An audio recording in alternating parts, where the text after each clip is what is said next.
हरे कृष्णा दोस्तों, मैं दीपांशु स्वागत करता हूं आपका सीजीपीएससी व्यापम में एक बहुत ही महत्वपूर्ण न्यूज़ के साथ। जी हां दोस्तों, कल मुख्यमंत्री जी हिमाचल दौरे पर आए और उन्होंने इंटरव्यू दिया पत्रकारों को। उस इंटरव्यू में एक सवाल सबसे पहले आरक्षण के संबंध में पूछा गया था और दूसरा सवाल और भी बहुत सारे सवाल पूछे गए थे, लेकिन हाँ, पुलिस भर्ती पर जब 2018 के संबंध में जवाब पूछा गया तब मुख्यमंत्री ने जो जवाब दिया उससे जो पुलिस भर्ती में लगभग 70,000 युवा है वो आक्रोशित हो उठे।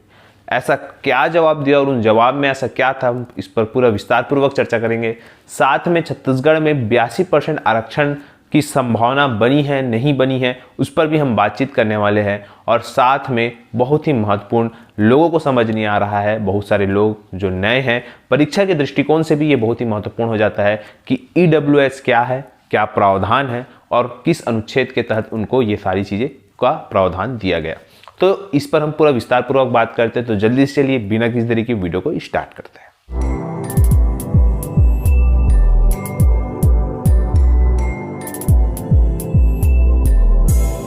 तो देखिए, सबसे पहले वीडियो को स्टार्ट करने से पहले आप सभी को अत्यंत महत्वपूर्ण बात बताना चाहूंगा।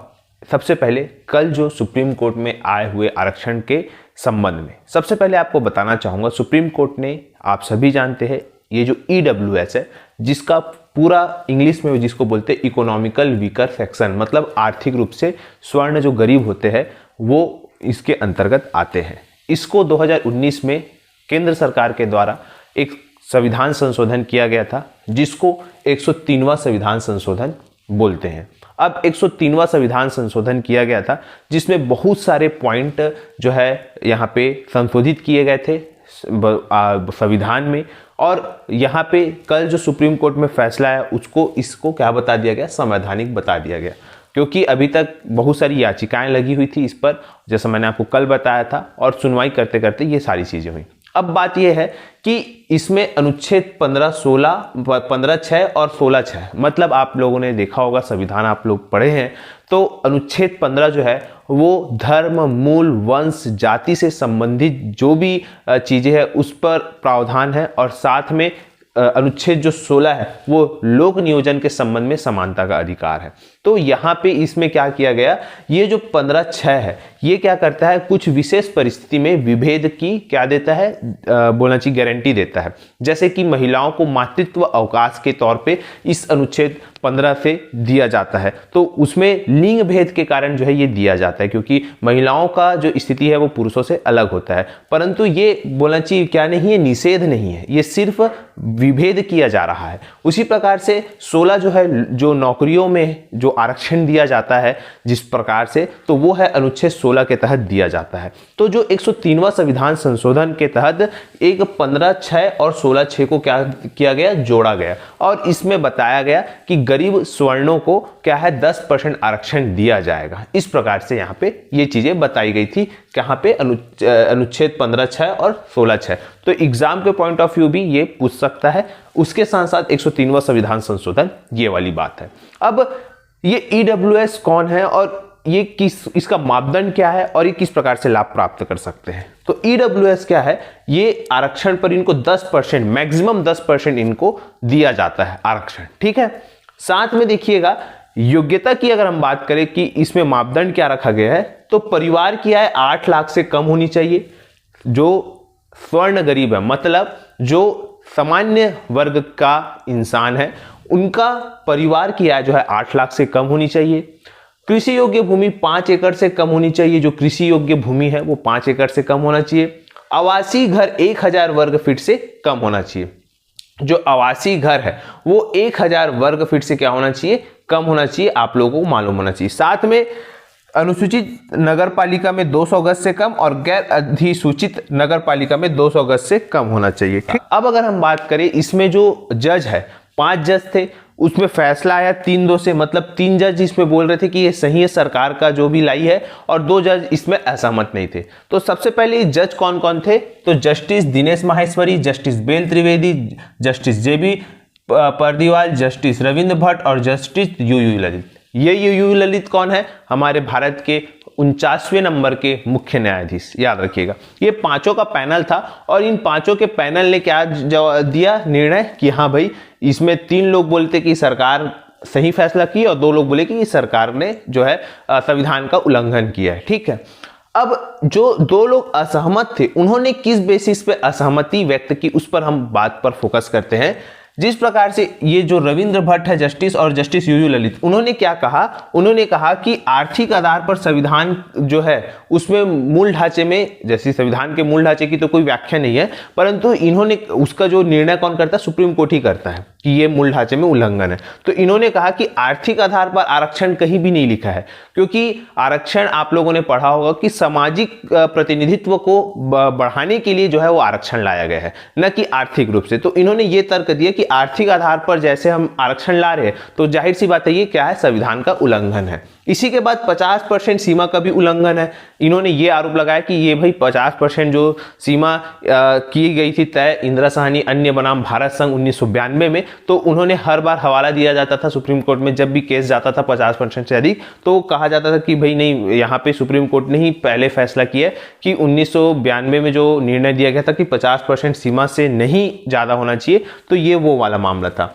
फिर है कि ये जो 10% आरक्षण दिया जा रहा था उसमें क्या है, एसटी एससी ओबीसी को शामिल नहीं किया गया। तो अगर एसटी एससी ओबीसी को शामिल नहीं किया गया तो जाहिर सी बात है क्या होगा, इसमें जो असमानता का जो है वो चीजें दिक्कत होगी, तो फिर वो है मूल ढांचे में क्या होगा, फिर दिक्कत होगा। तो इस प्रकार से इन्होंने ये तर्क दिए और असहमत हुए। अब बात थी कि जो सहमति हुए, जो 3 लोग सहमत हुए, उन लोग ने क्या क्या बोला ये बताइए।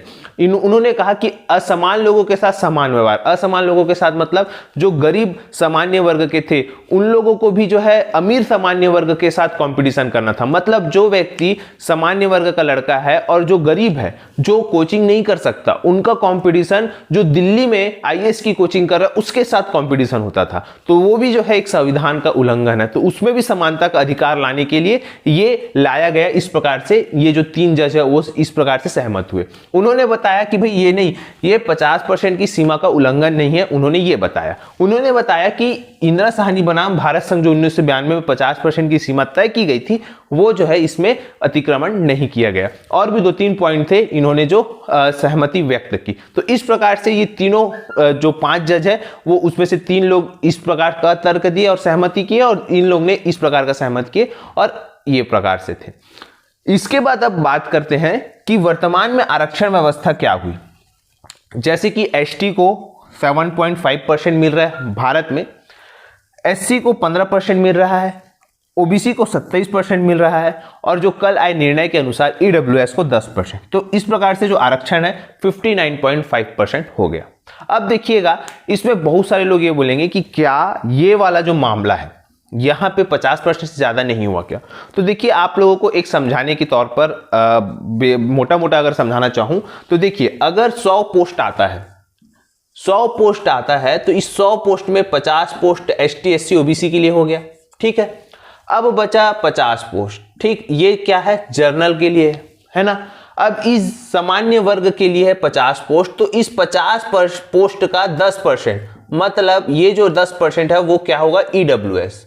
मतलब ये जो 50 पोस्ट है उसमें भी 5 कम हो जाएगा, तो ये 45 पोस्ट जो है सामान्य वर्ग के लिए होगा और ये जो 5 पोस्ट है वो ईडब्ल्यूएस के लिए आएगा। तो इस प्रकार से ये ऐसा टाइप का आरक्षण होगा बताया गया है। मतलब आप लोग समझने की कोशिश करिए कि ये जो 50% आरक्षण है वो उतना ही है, उससे जो जर्नल के लिए जितना पद है उसी में से ही जो है 10% काटा जाएगा। ठीक है, तो और बाकी जो हमारे यहाँ छत्तीसगढ़ में भी जो कल राज्य में हमारे यहाँ, जैसा कि आपकी स्क्रीन पे शो हो रहा होगा, यहाँ पे अधिकारियों की नियुक्ति की गई और उन्होंने महाराष्ट्र, तमिलनाडु और कर्नाटक भेजा गया।